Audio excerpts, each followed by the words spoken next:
Imagine spending your whole life doing something you don't love. Waking up every day to the same routine, no passion, no meaning, just haunted by the mistakes of your past. Now imagine your entire life changing because of one person. Not through some heroic act or life-changing event, but because of a simple sweet filled with red bean paste. Sweet Bean Paste by Japanese author Durian Sukegawa is not just a story about food. It's a story about forgiveness, acceptance, and discovering the quiet beauty of life in its simplest moments. The novel was published in 2013 and became so popular that it was adapted into a film in 2015 under the title Un. It carries that unique Japanese style, simple, quiet, but deeply human, pulling at your heart with every page. It explores two big questions. Can we truly live in peace with ourselves despite our past mistakes? And can the smallest, simplest moments be the key to happiness? The story follows Sentaro, a middle-aged man, runs a small shop selling dorayaki, fluffy pancakes filled with sweet bean paste. But he doesn't love his work.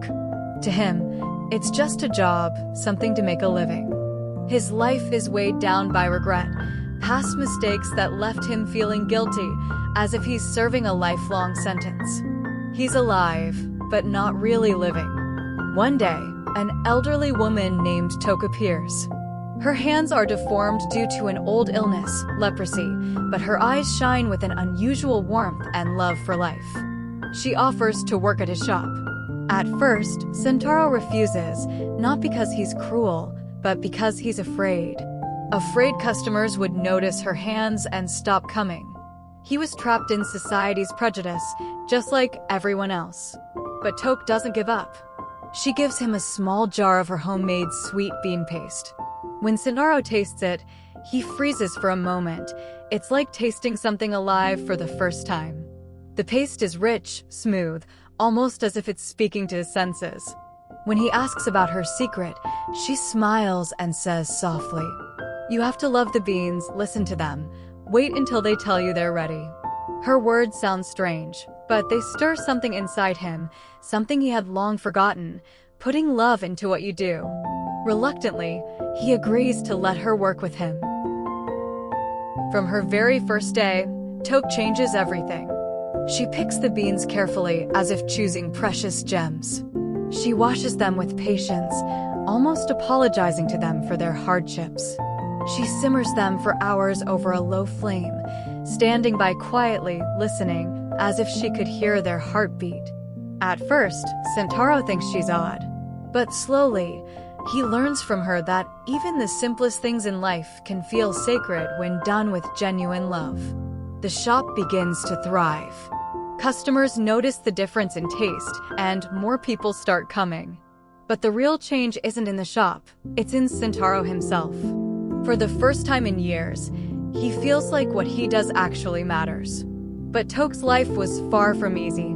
People eventually learn the truth about her hands, that she once had leprosy, spending many years isolated from society.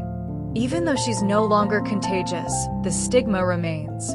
Customers begin to leave the shop, avoiding it as if Tokue's presence still carried the disease. Tokue chooses to leave the job, not out of anger, but to protect Sentaro's business. Before leaving, she tells him something he would never forget. "We were born to see, to hear, to touch the world.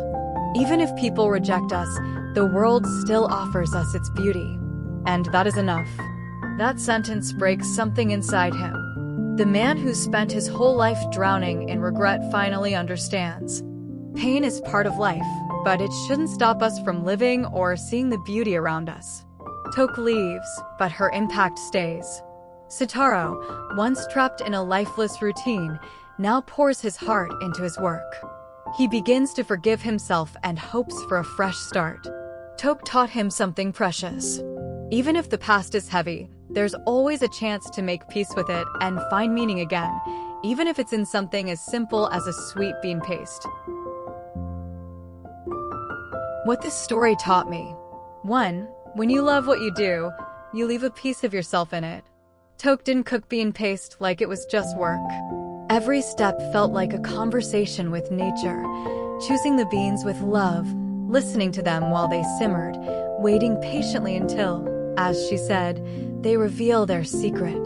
The lesson goes far beyond cooking. Whatever we do, no matter how small, if we do it with genuine care, it carries a piece of us. That's what touches people's hearts. 2. Don't judge someone by their past or appearance. Toke, with her deformed hands, was seen by society as damaged.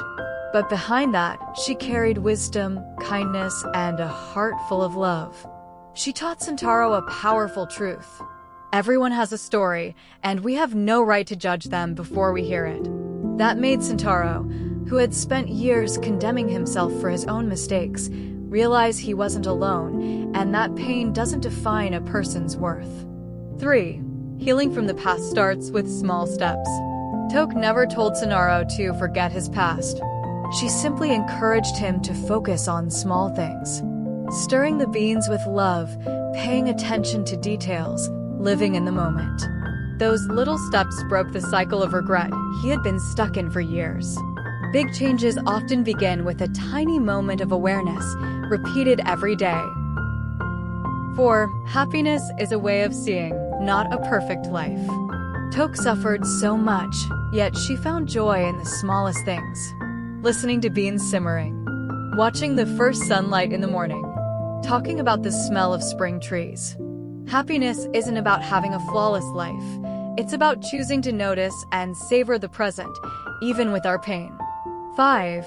Kindness can change people more than words ever could.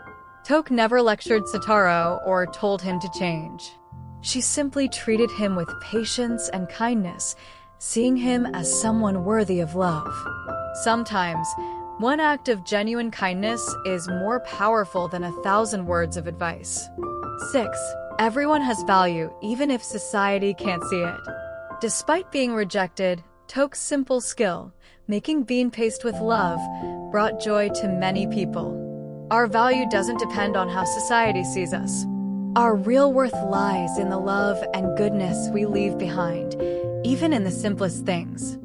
7. Accepting sadness is part of inner peace. The novel doesn't say, forget your sadness. It says, sadness is part of life. We must accept it as it is, but that doesn't stop us from finding beauty in the present. Toke embodied this truth. Despite her pain, she smiled at life as if to say, life isn't perfect, but it's still beautiful. Sweet bean paste isn't just a story about a dessert or an old woman teaching a man how to cook. It's a deeply human journey about forgiveness, acceptance, and finding meaning in the quietest corners of life. After reading it, I felt, I need to love even the smallest things I do. I shouldn't judge anyone before hearing their story. And most importantly, I should try to live fully in the moment, even if life isn't perfect.